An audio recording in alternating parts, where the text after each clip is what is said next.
right, everybody. Thanks for joining us for another episode of Redeeming Truth. I'm Jon. I'm one of the pastors of Redeemer Bible Church in Gilbert, Arizona. And with me today is Jon Stonestreet. He is the leader of the Colson Center. And really, I want him to introduce himself to you. But here's the thing. I've asked him to be on the show because he is an expert in some very critical areas that are coming up now at the end of 2020 that I want him to speak to.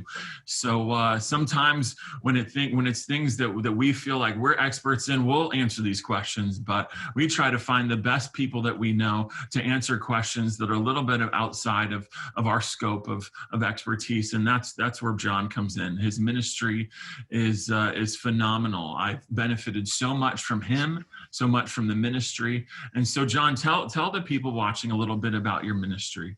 Well, hey, thanks, Jon. It's great to be on and just so grateful to be here with you.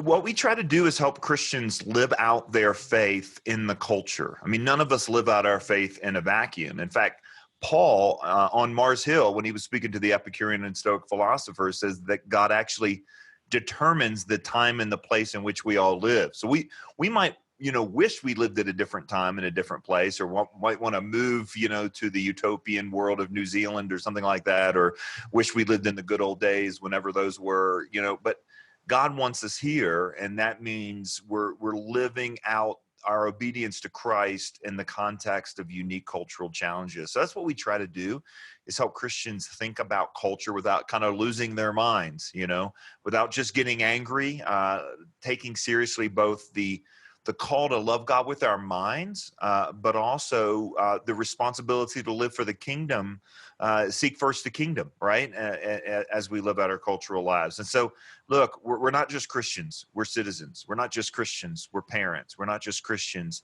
we go to work at our jobs. We're not just Christians, we're Americans. And so all of these things play into what it means to be a Christian in this time and in this place. So that's really what we're about.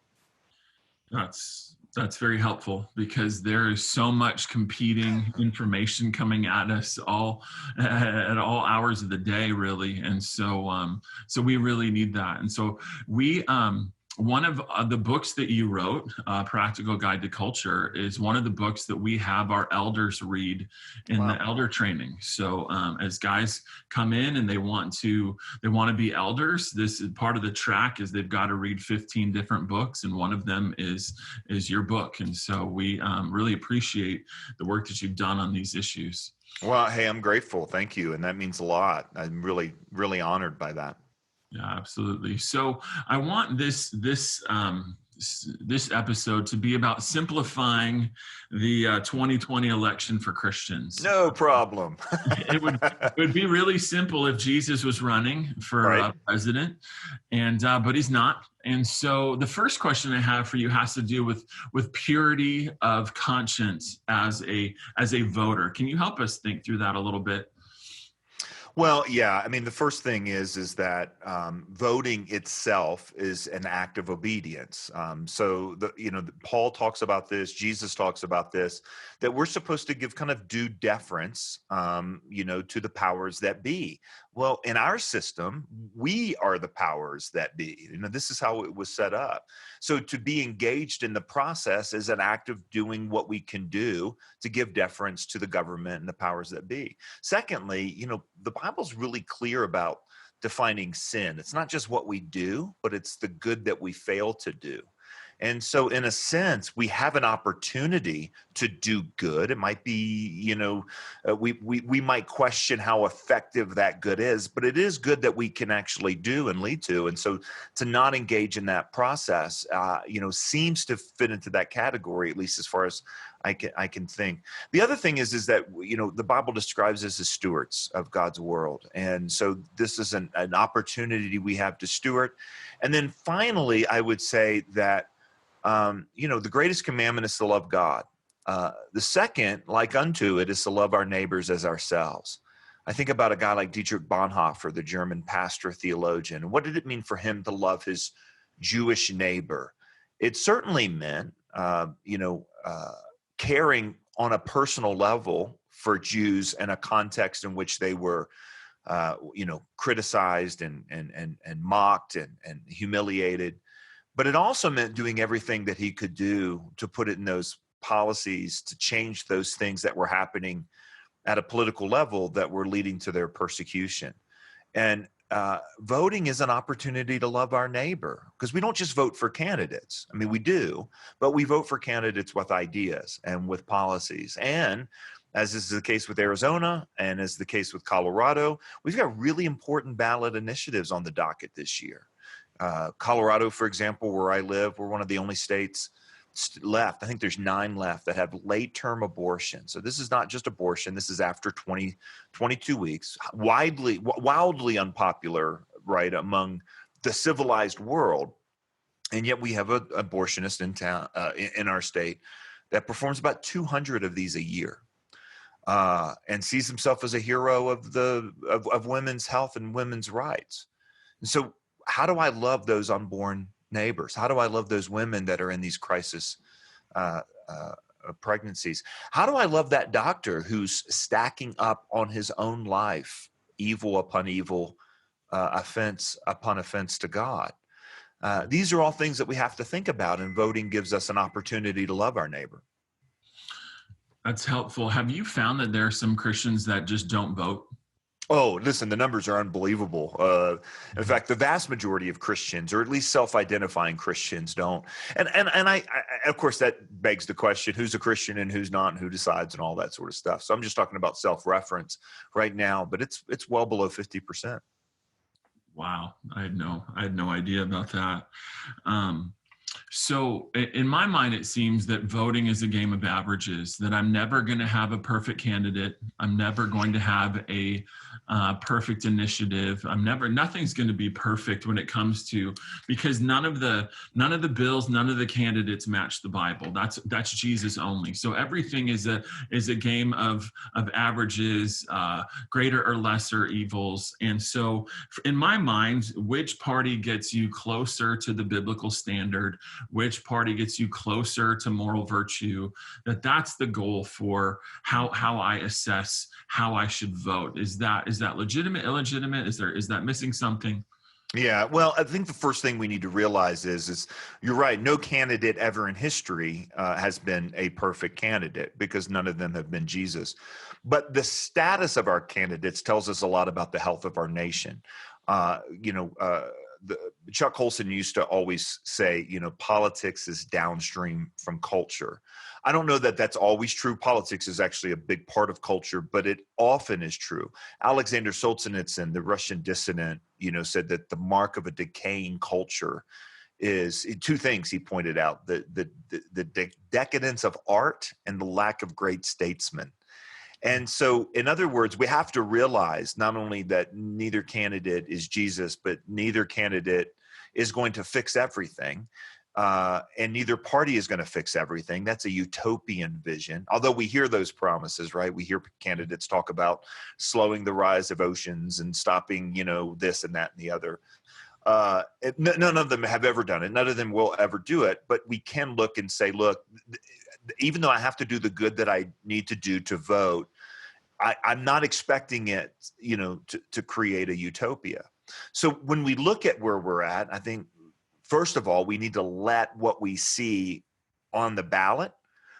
In fact, for example, there's a difference between a culture that's asking questions about fundamental realities, like what it means to be biologically male or female, or what the definition of marriage is, or whether we should pass recreational sorts of things that cater to our base instincts, and cultures that don't ask those questions, right? In other words, what's on the ballot tells us a lot about the sort of people we are. And that should drive the church back to work upstream from the election, to do the work that we need to do to rebuild families and to love people. So that's the thing, is that this does not sum up our entire let me say that again. Let me buy a vowel here. This does not sum up our entire responsibility as citizens, certainly not as citizens of the kingdom of heaven. When we look at what's there themselves, I think we also need to go beyond candidates to all the other things that are involved. Whenever you look at candidates, for example, every candidate comes with an awful lot of things, and all of these things matter. First of all, candidates come with character. And character matters, whether it's on our team or that team. And there's no way to get around that. Character, however, is not just about, someone's past. It's about someone's present. It's not just about someone's words. It's about someone's beliefs and actions. And so that brings up the second thing. Every candidate comes with a worldview about what's wrong with the world and how we need to fix it. What's the biggest problem? Whose job? This is one of the great questions to ask about a candidate.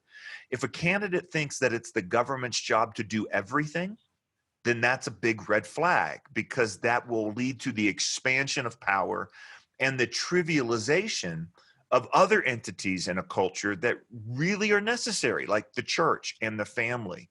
Individual. Yeah.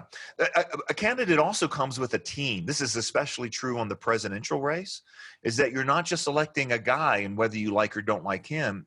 That person comes with 3,000 at least other people. Some of them are, presidential appointees. Some of them are cabinet level staff. But these people make an enormous difference. In fact, you can see this in the transition from the last presidency to the current presidency. The difference in the Department of Education, the difference in foreign policy, and what we tie foreign aid to. For example, the last administration tied foreign aid to the advancement of LGBT rights and pregnancy and abortion. As part of women's health care. This one has not. Those are very dramatically different policies, and policies matter. Policies impact people. Look at the Department of Health and Human Services. It wasn't that long ago where a Department of Health and Human Services decided that it was a priority to force nuns to pay for contraception. This is a pretty dramatic thing. It reflects a worldview.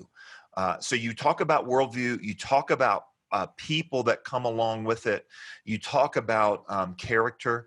All of those things matter when we're looking up the issue.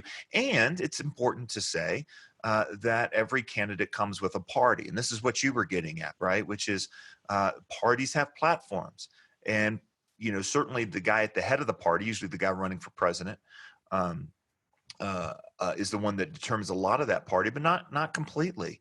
And that's why the primary season reveals what is going to be the priority kind of going into these election and the agenda that gets carried out. And so it's important to look at these things as well. But also keep in mind that we don't just, and I said it before, but I'll say it again, we don't just elect national leaders, we elect state leaders. And right now on some very, very important issues, religious freedom and life, for example, what happens at the state level, or what has been happening at the state level, has been way more important than what's happened at the national level. It really has.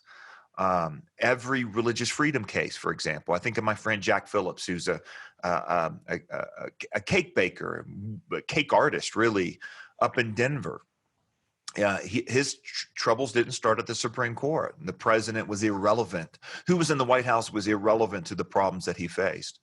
What became the issue was an unelected, appointed civil rights commission by the governor of the state of Colorado. And who he appoints reflects his beliefs and his worldviews and his agenda and his priority. And that's led to now I think we're in year 8 of his legal battle that has gone back to the Supreme Court and now back again. So we have to remember local elections matter and local ballot initiatives matter. And that at that point, we're not even choosing between people. We're just choosing between what we want for our state. And all of these things are part of the equation, as you put it. That's helpful.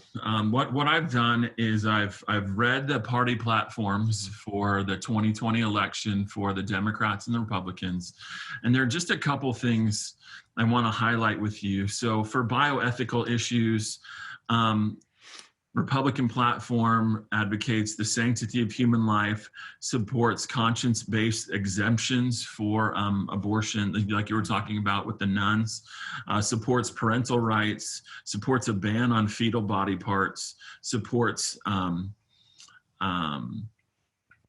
boys not competing, biological boys not competing as girls in sports.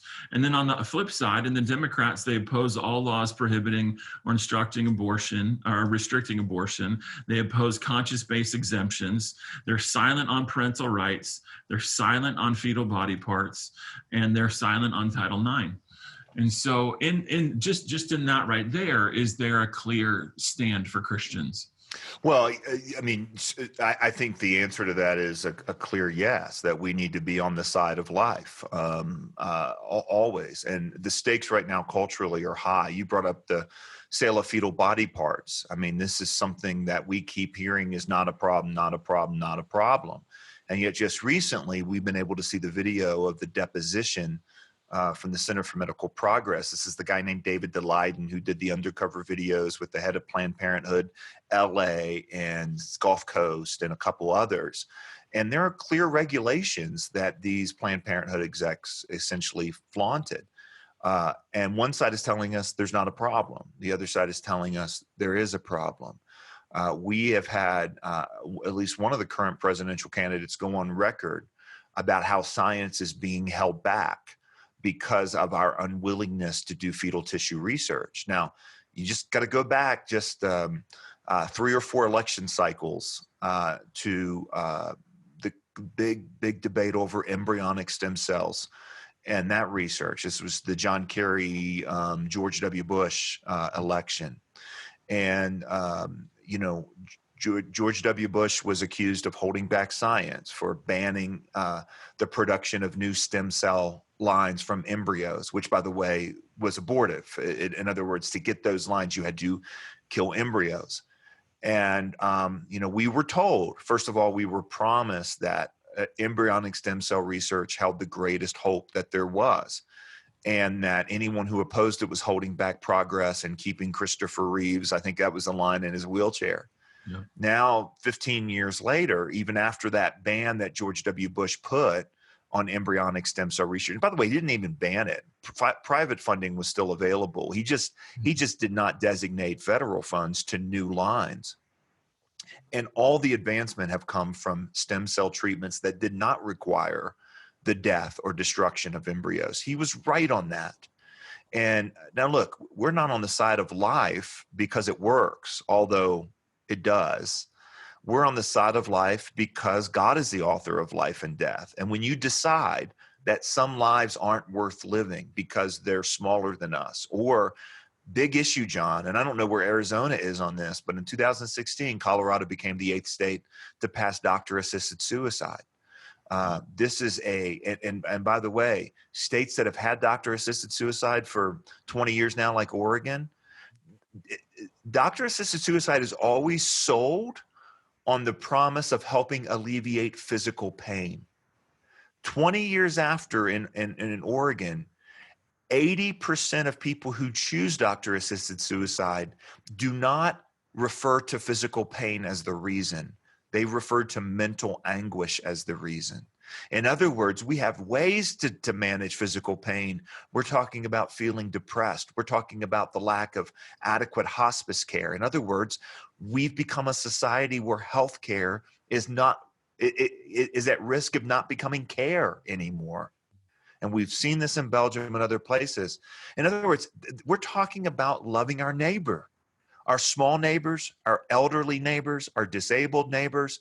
And yes, the Bible is very clear on these issues, that all life is valuable, eternally, inherently, not based on any characteristic or quality or, whatever. But the whole idea that some lives aren't worth living is at the root of some of the greatest evils in human history. So some of the other ones that are strikingly different are their view on drugs and education, protecting parental rights, silence versus being silent on that, school choice versus being opposed to that.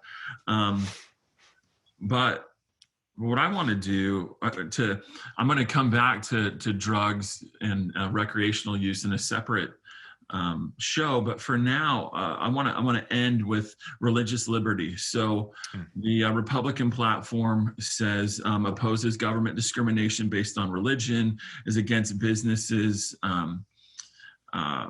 being harmed for their religious views, opposes any effort to tax religious organizations, supports the right for the freedom to speak freely, versus either being silent on this issue or actually opposing some of these things. And so when it comes to religious liberty, how should a Christian think through this? Well, here's the thing to watch for, is one side considers religion to be nothing more than a personal, private preference, like, a hobby. You like to knit. I like to play basketball. Whatever. By the way, John, I don't know if you like to knit. I wasn't trying to accuse. Yeah. You like to do this. I like to do that. But that's kind of how we think about it. And when they talk about religious freedom, they talk about it in those terms. So the use of language in religious freedom, here's what to look out for. Either A, it's used as well, you can believe whatever you want in the privacy of your own head, your own home, and your own house of worship, right? That's really what religion is. It's a relationship between you and your probably imaginary friend, and you can't bring those questions out into the public square. So, for example, I spent a lot of time in 2013 and so on talking about the issue of same-sex marriage and was accused of bringing my religious beliefs to bear.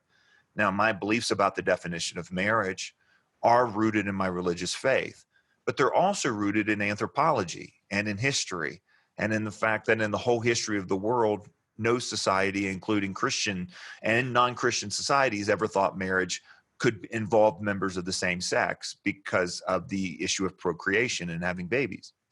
Now, I bring that up as an example that no matter how many public arguments that I made, the idea was, well, you just believe it because you're religious. And if you're religious, then that belief doesn't belong in the public square.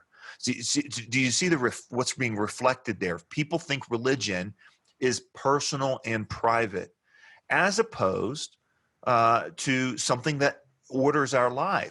Another side talks about religious liberty as if it's a place where our deepest loyalties belong, whether believing in God or not believing in God, that even exceeds our ability of our loyalty and allegiance to our country and to our state, right? We have this, our one nation before God, that there's actually something higher than the government to which I owe my loyalty. And religious freedom in this sense is the way that America has always understood religious freedom.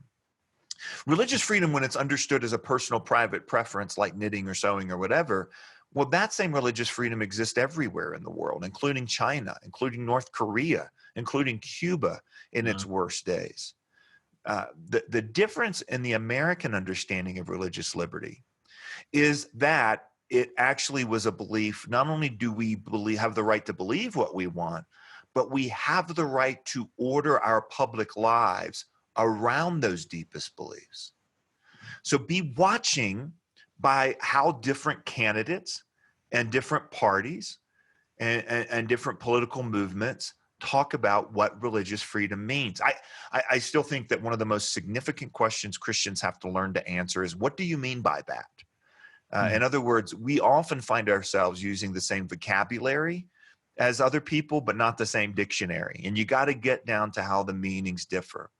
The other way, by the way, religious liberty is used by those who actually see religious liberty not as a kind of an accommodation to, personal private beliefs, but some people are actually now talking about religious freedom as if it's a bad thing, that it's not actually a good thing.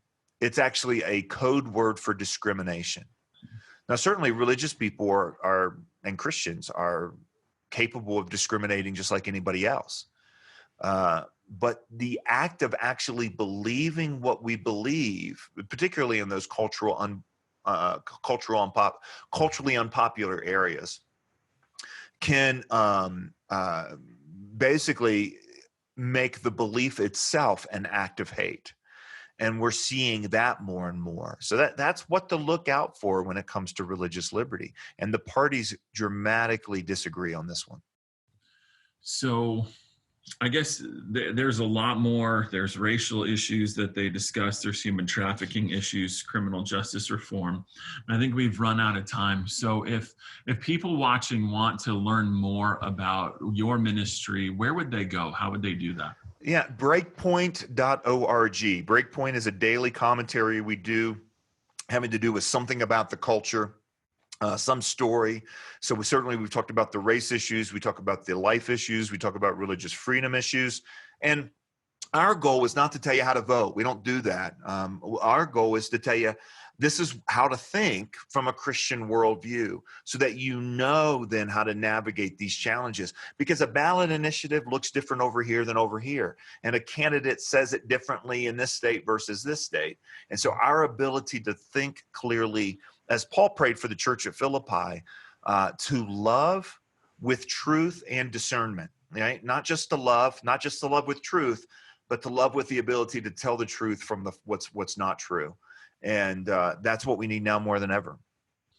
Amen. Well, thank you for your time. I can't thank you enough for that. That it's really helpful to think through religious freedom from the perspective of the free exercise of religion, like you said, ordering your life around it. And Right. what I remember hearing 4 years ago, which is the freedom to worship.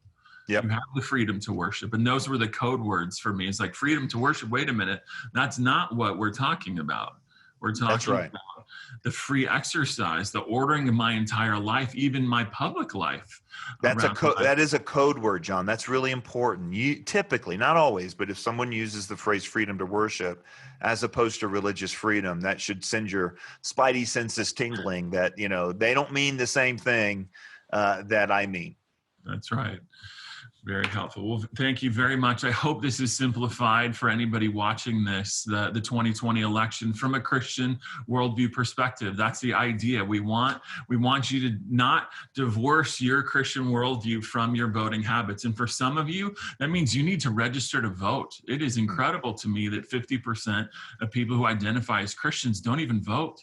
Like we said at the beginning, go back and watch that. What Jon said is so critical. The government has been placed into our hands. We're responsible for this. And so you've got to register to vote and then vote according to your worldview as a Christian. That is critical, absolutely critical in these days. And so thank you for watching, Jon. Thank you. We will see you next time. Thanks, John.